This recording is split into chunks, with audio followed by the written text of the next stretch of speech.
see. Hello. We are on. Alright, I'm not going to be on long today. I just wanted to come on and talk a little bit about connection, about people, about choosing the one for you. I'm no expert, but as I get older, I'm learning a few things. So while I enjoy my Starbucks that my best friend Rochelle bought for me and my family, which is really, really sweet.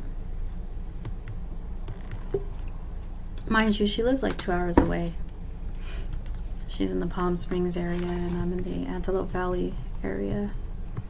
But yeah, I'm on today with my coffee and I just wanted to talk a little bit about kind of relationships. And I'll make it quick. I'm not gonna go on and on. But I think that, let me just get started.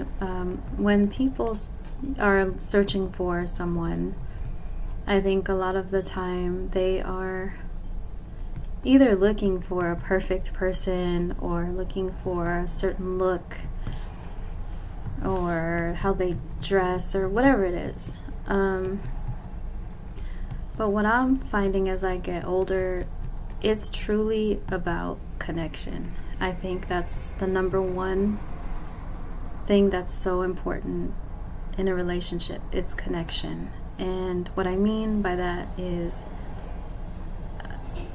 where do I begin? It's so much. Can you talk to each other? And I don't mean just like a regular conversation. Can you get into deep discussions and go back and forth naturally? Does it flow?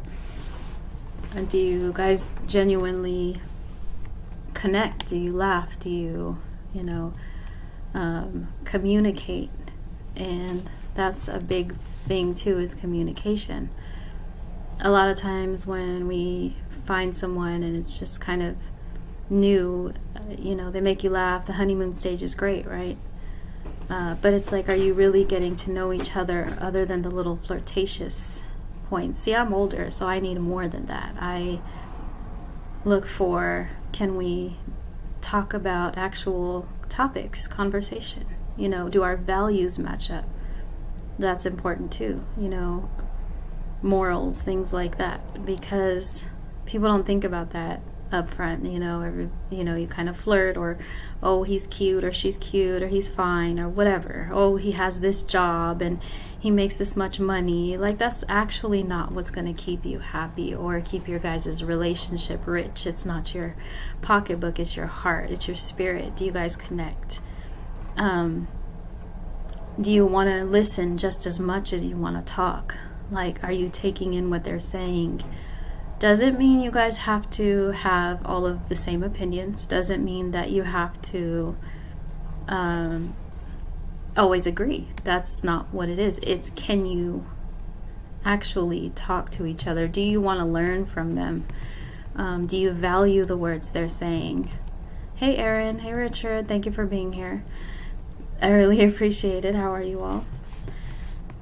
But it's a whole lot that goes along with it. I feel that is so important when you're trying to find that special one that you want to really hopefully spend your life with, if that's your life partner. You don't truly know someone until you fight them as well, until you have that argument, until you've seen them at their saddest, at their most upset, and then you get to know, how do they react, how do they sorry, my talking thingy is just going crazy. So it's not just about compatibility, it is connection. And is it what you want? Are they attentive? Because how they are in the beginning, like, yeah, they show you this good cute front and everything, right? But they also show you other things that we may not pay attention to. Are they attentive? Do you need someone who's attentive? If they're not doing it now, it's not going to change later, because the person that you found is the person you're going to be with. So if this person, for an example, is a talker and likes to keep going and going and going, and they really get on a subject, that's how they're always going to be. It's not going to be like, I could tame this person. And I don't know why mostly women make that mistake. And why would you want someone you'll have to quote unquote change or mold or whatever? Now, you could look at that in a different way too. Say you're together for a long time, you guys mold to each other. It's called growing together. And that a person does on their own. It's not because you make them do anything. Why would you want to make anyone do anything? And I wouldn't want to be with someone who's going to make me do anything or feel any kind of way. You cannot make someone feel what they don't. You can't make someone know what they haven't experienced. So it's all about paying attention to connection. It's about conversation. It's about your values. Do you both believe in God? Do you have different religious beliefs? That's okay too, as long as you agree on that. You know, for some people that's a problem. You can't be two different religions. For others, it's, you know, it doesn't matter as much. But those things are important and not things that people really pay attention to when they get into a relationship because they're so attracted to someone. But you can't just be attracted to their body. Are you attracted to their mind? Are you attracted to their spirit? Do you care about their dreams? Things like that. Do they care about yours? Do they ask you questions to make you think, and vice versa? I think challenging each other in a healthy or positive manner is a good thing. You know, there's so much that goes into having a mature relationship, I feel. But if you are looking for a specific something, you got to make sure that that person is like that from the get, or that's not going to change. Do you want someone who's affectionate? If they're telling you in the beginning, I really am not, you know, like people talk about love languages. That's a real thing. Love languages is a real thing, you know. For me, it's quality time, it's touch, and words of affirmation. Those things are huge to me. I need it. Why do I need touch? I can't see body language. I can't see your eye contact. So I need touch. I need quality time. I need to know that I mean something to you.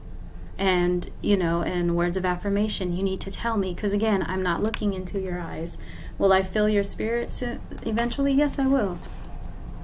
But those are the things I need. You need to know what it is you need. Know yourself, love yourself before you really can get into a deep relationship like that.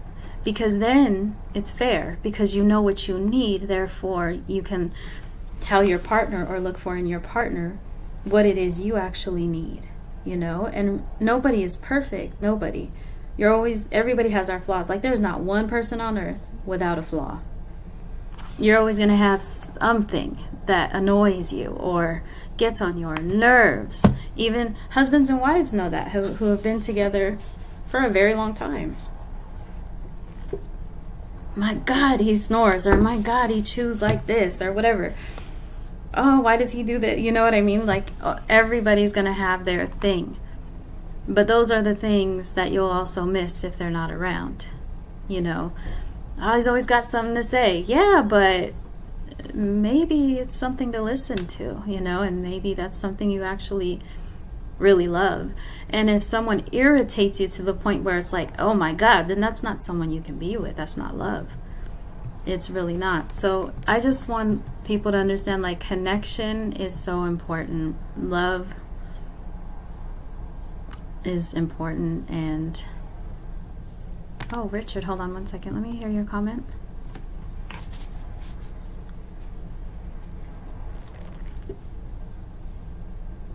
That's beautiful, Richard. I'm going to show your comment in broadcast. That's very nice. So it's just really important that you have that genuine connection. Are they someone you want? Are they authentic? Are they real? Is that something you want? You know, but you've got to know yourself and your needs before you go and talk about what it is you want in someone, because you don't know exactly what you want if you don't know, or who you want if you don't know what it is you need. Because you're looking for a partner, but you're not looking for the qualities that are important to you in a partner. So I just think it's really important to have, number one, a connection. It's not about their looks. It's not about the money they make. It's not about the car they drive or anything. It's about who they are. And then from there, I mean, obviously you want someone who is a hardworking person. You want that, you know what I'm saying? Whatever it is you want, that's fine. But your core values have to line up somehow. Your connection has to be there, or it'll fall apart. And a strong foundation starts on communication and trust. There's got to be communication.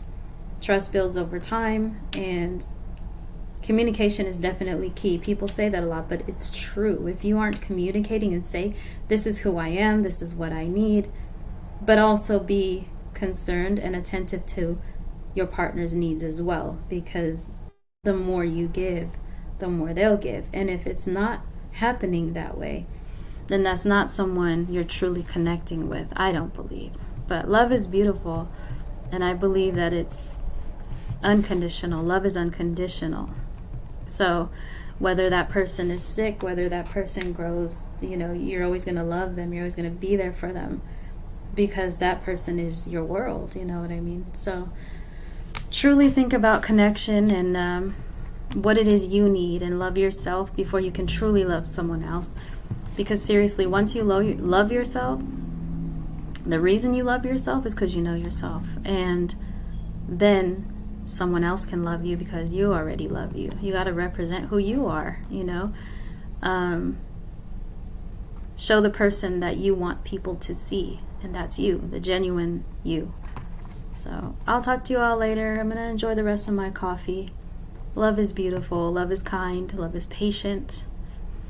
Sometimes we have our arguments, but that's what makes us stronger when we come back together. It's all about letting everything out on the table, being honest from the get. And it makes it that much easier throughout the relationship. And it builds such a strong core and foundation for the both of you. And this amazing trust and bond. Because when you know someone's going to be honest even when it hurts, you love that person even more. Because you know what? It's not easy to always be honest. Even about yourself. It doesn't have to be about something you did or anything like that. It could be about something that you're insecure about, or something that you feel inside but you're honest about it. You put it out on the table. It makes you that much closer to be real. So anyways, God bless your day. I will talk to you soon. I love you. And yeah, good luck finding that special person. And if you have them, hold on to them. Seriously, because you're blessed. And I'll talk to you soon. Bye-bye.